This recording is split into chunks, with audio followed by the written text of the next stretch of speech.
የእውነት ያማል፣ ይደክማል። ስንት ሰው ሲሞት ነው የሚበቃው? ስንት ሰው ሲሞት ነው ህመማቸው ሊያመን የሚገባው? አይ ምነው መብርሃን ኢትዮጵያን ጨከንሽባት? ምነው ቀኝሽን ረሳሻት? As a human being who cannot ignore the suffering of our people, how long will RC suffer? How many more must die? How many more churches must burn? በአርሲ ኦርቶዶክስ ክርስቲያኖች ተገለዋል፣ ቤተ ክርስቲያናት ተቃጥለዋል፣ ቤተሰቦችም ተፈናቅለዋል። የንጹሃን ደም መፍሰስ መቆም አለበት። ለተጎዱትም ፍትህ እንጠይቃለን። ዛሬ ለአርሲ ድምጽ እንሆናት። ዝምታ ፍትህን አያመጣም። ሰላም አምኖኒያንስ እንዴት ናችሁ? ሰላም ነው ሆይ አሎ፣ እንዴት ናችሁ? ዛሬም በአዲስ ቪዲዮ ተመልሻለሁ። ያው እንግዲህ እንደተለመደው ሳምንቱን አነጋጋሪ የነበሩ ቪዲዮዎችን ሰብሰብ አድርገን አንድ ላይ ሪያክት እናደርግባችኋለን። በዋነኝነት ግን ሰሞኑን በአርሲ ጉዳይ በጣም ብዙ መነጋገሪያ ቪዲዮዎች ተለቋል እና በጣም ብዙ አርቲስቶችም ዝምታቸውን ሰብረዋል እና ሰሞኑን ደግሞ በቤተ ክርስቲያንና በልጆቿ ላይ እየደረሰ ያለውን ግፍ በመቃወም በጣም ብዙ የሚባል ቪዲዮዎች ይለቋል። እነሱንም አብረን ሪያክት እናደርግባችኋለን። አምኖኒያንስ ይሄ ቪዲዮ በጣም ብዙ ሰዎች ጋር እንዲደርስ እንደተለመደው ላይክ አድርገን ጀምራለን። አሁን 16000 ሰብስክራይበር ልንገባ ነው። ሌትስ ጎ ወደ 17000። ይሄን ቻናል አብረን ከፍ እናደርገዋለን። ኮሜንት ላይ ሀሳብ አስተያየታችሁን ጻፉልኝ። ወደ ቪዲዮ። የእውነት ያማል፣ ይደክማል። ስንት ሰው ሲሞት ነው የሚበቃው? ስንት ሰው ሲሞት ነው ህመማቸው ሊያመን የሚገባው? መቼ ነው ሰሚ የሚያገኙት? ንጹሃን ከአምላካቸው ውጭ ምንም ይዘው ላልወጡ ለነዚህ ምስኪን ሰዎች የነዚህ ሀዘን በነዚህ ሞት ለማዘን ሰው መሆን ብቻ ነው የሚጠበቅ። ሌላ ምንም መሆን አይጠበቅም። ኦርቶዶክስ መሆን አይጠበቅብንም። ክርስቲያን መሆን አይጠበቅብንም። ሙስሊም መሆን አይጠበቅብንም። ሰው መሆን ብቻ ነው የሚጠበቅብን። ያሳዝናል። አንዳንዴ ለመናገርም ቃል ያጣል፣ በቃ ቃል ያሳጣል። ግን ደግሞ ዝም ማለትም ወንጀል ነው እንጂ ለመናገር አቅም የሚያሰጥ ለመናገር ቃላት የምናገኝለት ጉዳይ ሆኖ አይደለም። እባካችሁ ለአንድ ዜጋ በሰላም መኖር በሰላም ወጥቶ መግባት መብቱ ነው፣ የሚለምነው ጉዳይ አይደለም። ሰላማዊ ሰው ምስኪን ንጹሃን፣ ለኛ ደግሞ ለኦርቶዶክሳውያን ደግሞ ቅድስት ቤተክርስቲያን ቤታችን፣ ስናዝን መሸሸጊያችን፣ ማልቀሻችን፣ ከነ ኃጢአታችን የተሸከመችን እናታችን ናት። ቅድስት ቤተክርስቲያንን አታቃጥሉብን። አይ ምነው መብርሃን ኢትዮጵያን ጨከንሽባት? ምነው ቀኝሽን ረሳሻት? እስከ መቼ ድረስ እንዲህ መቀነትሽን ታጠብቂባት? ልቦናሽን ታዞሪባት?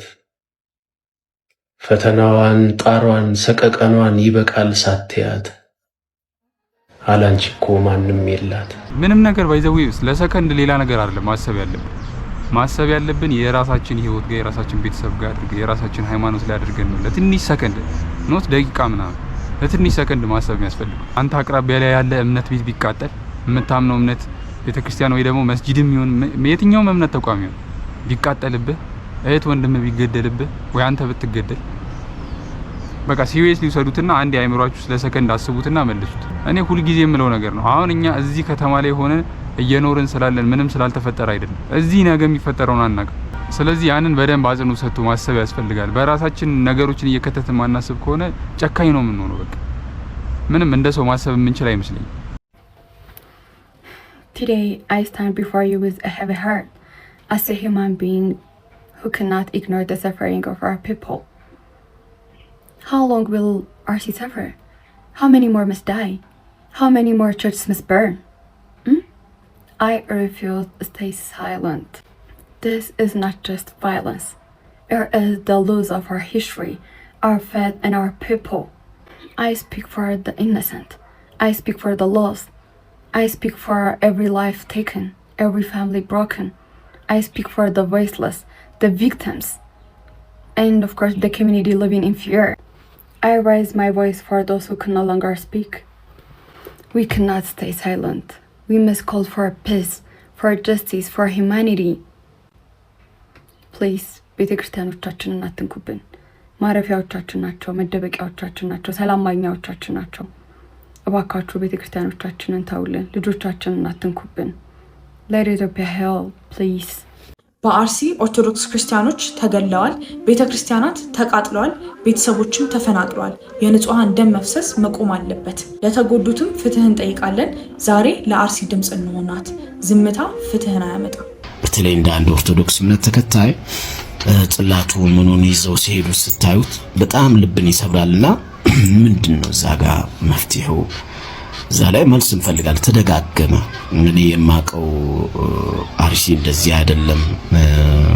በጣም ጥሩ ጊዜ ያሳለፍኩበት ደጋግሜ ለመሄድ የምመኘው አይነት አካባቢ ነው። ህዝቡም ደስ የሚል ነውና ካሁን ካለው ዜና ጋር አልሄዳለኝና ማን ነው ይሄንን ነገር እንዲህ አይነት ነገር እንዲፈጠር የሚያደርገው? በጣም ተደጋግሞ የሚመጣ ነው እንጂ እኛ አርቲስቶች ነን እንደምታውቁት፣ ስራችንን ለወራት ተዘጋጅተን ማቅረብ ነው ለኛ እንደ ስራ ነው። ሁላችሁም ስራ እንዳላችሁ ሁሉ ለኛም ስራችን ነው። ግን ደግሞ እንደዚህ የህዝብ ነገር ደግሞ ሲመጣ ጥያቄን ሲኖረን ደግሞ እናቀርባለንና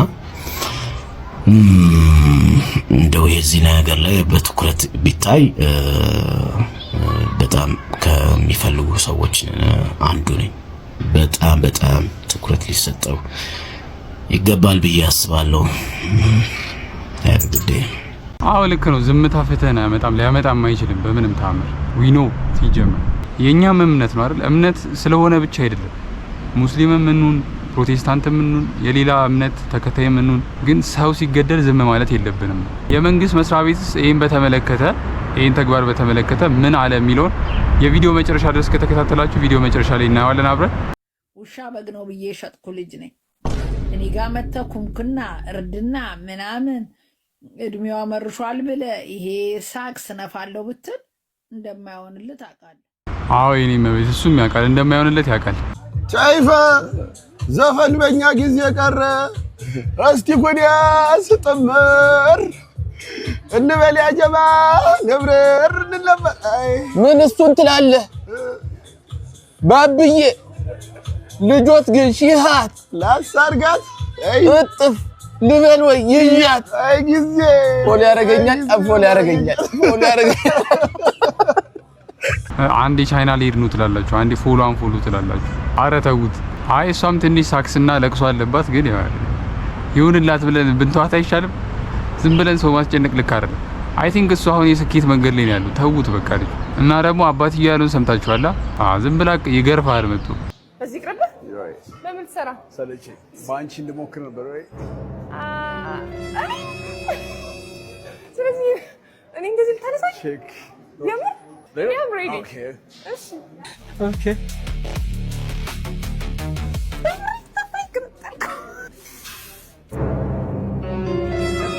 ገንጥሎብኛል። ከየትኛው ደም ስሬ ልስጥሽ? ከዚህኛው ይሄ በጣም ዘለላው ያምራል። እኔ ግን አሁን እኔ መታዘምን አላለ እንደዚህ ጋዜጠኛ የሚመቸኝ በቃ እንዴ ራስን ሆነ መስራት ያለበት። ልጅቷ ራስን ሆነ የሰራች በቃ እንዲህ ነች። ይሄ እንደ ብልግና እንደንትና አትቁጠሩት። እኔ ለምን ነው እንደዛ የምትዩት? የከተማ ወንድ ይሻልሻል ወይስ የክፍለ ሀገር ወንድ ለጋብቻ? የከተማ ለምን? አስተሳሰብ አይገስ እንጣጣማለን ከከተማ ወንድ ጋር። የክፍለ ሀገር ለምን የክፍለ ሀገር ወንድ አልሽ? ያው ወንድ ብቻ ክፍለ ሀገር ወንድ ለትዳርም ሲሪየስ ናቸው ብዬ አስባለሁ። አዲስ አበባ ወንዶች ላይ ያየሽው ሲሪየስ አይደለም ብለሽ ያስወሰደሽ ነገር ምንድነው? ትንሽ መዝናናት ያበዛሉ፣ ትዳርም ምናምንም ይሰራሉ ብዬ አስባለሁ። የከተማ ሰው ነው። የከተማ ወንድ ማለት ነው። ወንድ ለምን እንደዛ አልሽ? የከተማ ወንድ ነው። የከተማ ወንድ ነው። ኑራ ቃለ ከክፍለ ሀገር ሰው ክፍለ ሀገር ወንድ ዴት አድርገሽ ታውቂያለሽ? ኧረ ዴት አይደለም ኃይለኛ ናቸው። በጣም ይርድ ናቸው። አግሬሲቭ ነገር ናቸው ትንሽ። የክፍለ ሀገር ለምን የክፍለ ሀገር ያልሽው? እኔም የክፍለ ሀገር ልጅ ስለሆንኩኝ እንተዋወቃለን እንግባባለን ብዬ ስለማስብ። ከዚህ በፊት የአዲስ አበባ ወንድ ዴት አድርገሽ ታውቂያለሽ? አላውቅም። በቃ እርግጠኛ ነሽ ከአዲስ አበባ ወንድ ጋር ልገጥም አልችልም? ሊሆንም ይችላል፣ ግን የሚቀለኝ ያኛው የከተማ። ለምን? አይ ሙዲ አይገጥም ከክፍለ ሀገር ወንድ ጋር በጭራሽ። የመጣበት ቦታ ሳይሆን ፐርሰናሊቲ ይወስናል። ለትዳር የሚሆን እንደ ሰው ይለያያል። ከከተማም ይሁን ከክፍለ ሀገር የትም ይሁን እንደ ባህሪው ነው። ትልቁ ነገር ያው ባህሪው ነው። ክፍለ ሀገር ልጅ ሆነ አዲስ አበባ ልጅ ሆነ ችግር የለውም። እናመሰግናለን። እሺ ቴንክ ዩ።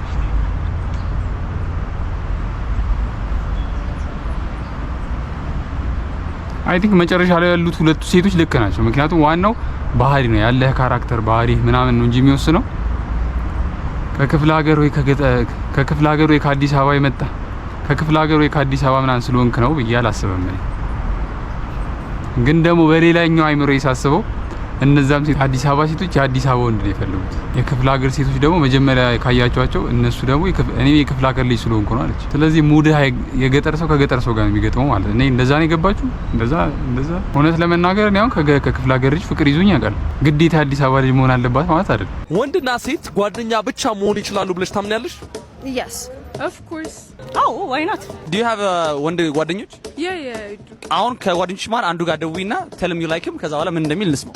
I don't have my phone with me. Nah, that's cap. I swear, you want me to show you my bag? በኔ ስልክ መደወል ይችላል። እሺ ወንድ ጓደኞች አሉሽ? Of course. አሁን አንዱ ጓደኛው ጋር ደውለሽ tell him you like him እና ከዛ ምን እንደሚል እንስማው። ፎቶም አላችሁ አንድ ላይ። ሄሎ ደህና ነኝ። ሰማኝማ It's been a while በጣም መናገር ከፈለኩ ግን ማለት ነው በጣም ነው የምወድህ and I want to go out on a date. What do you think? ያ ካንተ ጋር የምሬን ነው። I'm not joking by the way. እሺ በጣም ነው ማዝነው ግን እሺ አይሻ በቃ እርግጠኛ ነሽ በቃ የደወልሽው አይደለ? አይ ሲጀመር አያስቡ። ወንዶች ጓደኞች አሉሽ ወይ? Yes. አሁን አንዱ ወንድ ጓደኛ ደውለሽ ወደሃለሁ አብሬክ መሆን እፈልጋለሁ ብትይ ምን የሚል ይመስልሻል? አይነት አለው የትኞቹን ናቸው ነው? ኦኬ ሶ እሺም እንደሚል ያወቅሽም ጓደኛው ነሽ። ለምን no hold on ማይሉ አሉ ግን አሁን ብዙ ማናወራ ሆነው ግን like if I call them and say ትመቸኛለህ ምናምን ብለው ያው ማሉትን ማለት ነው። አሁን ደውለሽ ከጠየቅሻቸው እና እምቢ ካሉ ሽልማት አለው። እሺ ቃል ሲጀመር I'm trying to hook him up with my friend so እኮ ለዛ ነው የኔ መረጥሽው አውቀሽ ነው። ሌላው ብዙም የለኝም። እሺ ቃል ኦኬ ሄሎ ስማ ቁም ነገር ላዋራ ነበር የደወልኩት ይመቻል? I don't know how to say this ግን like ለብዙ ጊዜ ያሰብኩት ነገር ነበርና I kind of like you and I like would want to go out with you. Okay, only መንገድ ላይ ማን ኢንተርቪው ያደርግሻለሁ? No, እንደዛ አይደለም. I'm serious by the way. ምንም ኢንተርቪው አይደለም። ከዛ ታልፎ አንድ ሁለት ግን የምወድ ወንድሜ እንደሆንኩ ታውቃለህ። ሶ ብዙ እንትን አትንዘባዘብ። ምን ችግር አለው? ቆይ you don't like me? You don't see me that way? በጣም ወድ ወንድሜ ነህ። ወንድሜ ነህ? ገደል ግባቻ። አንተ የዘንድሮ ወንድ በቃ ኩራት ሆኗል፣ ተለውጧል። እግዚአብሔር ምን አይነት ወንዶች ናቸው በእውነት። ወንድ ልጅ እኮ አጋጣሚ ነው የሚጠብቀው ብራዘር። በቃ የሆነች ፍቅረኛ ያላት ትዳር ያላት ምናምን ራሱ ቤስት ፍሬንድ ሆኖ ይጠብቃል ብራዘር። ከዛ ሳት ሲል አጋጣሚውን ያለውን ኦፖርቹኒቲ ይጠቀምበታል። እኔ እንደዛ ነው ማቆም አብዛኛው ሰው እንደዛ ነው። ከወዴት ነው ያሉት እንደዚህ አይነት ወንዶች? ወንድሜ ነህ ነው ያለው። ምን አሳይተሽ ነው አንቺ? ምን አርግሽለት ወይ ምን አርግሽ? እንዴት ብታሳልፉ ነው ማለት ወንድ እስክትሆኚ ድረስ እንደዛ የሚሰማው? የአርሲን ዞን ጥቃት ስንመለከት ዘርዘር ባልከን ስንመለከተው አሰኮ ወረዳ ላይ ደለታ ጨፌ ቀበሌ ላይ በተደረገው ጥቃት ይህ በሌላ አካባቢ ምርጫን ለማደናቀፍ ሲሞክር የነበረው ጽንፈኛው ሽብርተኛው የሸኔ ቡድን እዛ አካባቢ ላይ ያሉት ላይ በመጀመሪያ ግጭት የፈጠረው ከአካባቢው ካሉት የጸጥታ አካላት ጋር ነው፣ ከሚሊሻና ከፖሊስ ማለት ነው። ይህ የሚያመላክተው በእለቱ ቀን 5 የሚሊሻ አባላት 3 የፖሊስ አካላት ተሰውተዋል። ይህ የሆነ ያለ ግን እነዚህ የሚሊሻ አካላትና የፖሊስ አካላት ከዚህ ጽንፈኛ ቡድን ጋር እየታገሉ ባሉበት ሁኔታ ከአካባቢው ሰው እንዲሸሽ ብዙ ስራ ሰርተዋል። ያም ሆኖ ግን በዛው ወረዳ 4 ሲቪሎች ተገለዋል። በተመሳሳይ በቦታው ላይ በአሰኮ ወረዳ ላይ የሚገኝ አንድ የኢትዮጵያ ኦርቶዶክስ ቤተክርስቲያን የተቃጠለ ሲሆን የአንድ የመንግስት ጤና ጣቢያና የቀበሌ ጽህፈት ቤትም ተዘርፏል። 65 የግለሰብ ቤቶችም ተቃጥለዋል። ስለዚህ ከአካባቢው የወጡ የህብረተሰብ ክፍሎችም አሉ። በተመሳሳይ በሸርካ ወረዳ የሽብር ቡድኑ ታግተው የነበሩ 2 ነዋሪዎች ተገለዋል። እንዲሁም በእንቆሌ ዋቤ ወረዳም 2 ንጹሃን ግለሰቦች ገንዘብ አምጡ ተብለው ታግተው የነበሩ ተገለዋል። ይህ ሁኔታው ይህ ሆኖ ያለ ይህ መሆኑም በጣም አሳዛኝ እንደሆነ ሁሉም የህብረተሰብ ክፍል የሚያምን በመሆኑ ምክንያቱም ሰዎች ተበድለው አጥፍተው እንኳ ቤተክርስቲያንና የሃይማኖት ተቋማት ይጠለያሉ እንጂ ቤተክርስቲያንና የሃይማኖት ተቋማት የጥቃት ማዕከል መሆን ታሪካችንም እሴታችንም አይገልጸንም። ይህ አሳዛኝ ድርጊት መወገዝ እንዳለበትና መንግስትም በጽኑ ያወገዘው እንደሆነ የገለጽን ግን ጉዳዩ ላይ ፋክቶችን ለማዛባትና የተለየ ቅርጽ ለመስጠት የተካሄደውን ሁኔታ ግን በጣም በጽኑ እናወግዛለን እንደ ሰላም ሚኒስተር ማለት ነው። ጉዳዩ በልኩ መታየት አለበት የሚል ጽኑ እምነት አለን። አዎ ጥቃት ተፈጽሟል። አሳዛኝ ጥቃት መደረግ የሌለበት አዎ እነዚህ ንጹሃን አማኞች መጎዳት የለባቸውም። አዎ የእምነት ተቋማት በክብር ልናከብራቸው እንጂ ልንጎዳቸው አይገባም። እነዚህን ተቋማት የመጠበቅ ኃላፊነት እንዳለብንም በጽኑ እናውቃለን። እንዲህ አይነት ኢንሲደንቶች በሚፈጠሩበት ሰዓት ሆነኝ ብለው ህብረተሰብን አብሮነት ለማፍረስ አብሮነትን ወደ ግጭት ለመውሰድ በሚደረጉ ጉዳዮች የሚመጡ ጥቃቶችን ግን በልኩ ማየት ያስፈልጋል። እንግዲህ መንግስት ስለተፈጠረውና ስላለው ነገር እስቲ ልክ ይሁን አይሁን ምንድነው የምታስቡት? ምን ማድረግ አለበት እያሉ ያሉት ነገር ምንድነው? ከመንግስት ምንድነው የሚጠበቀው? ያው እኛ ብንል ይደረጋል አይደረግም we don't know። ግን እስቲ ኮሜንት ላይ ሀሳባችሁን አሳውቁኝ። አምኖኒያስ የዛሬ ቪዲዮ ይሄን ይመስል ነበር። በሌላ ቆንጆ ቪዲዮ ተመልሼ እመጣለሁ። ለዚህ ቻናል አዲስ ከሆናችሁ በድጋሚ ሰብስክራይብ አድርጋችሁ አምኖኒያስ መባል ትችላላችሁ። በቀጣይ ቪዲዮ እንገናኛለን። ቻው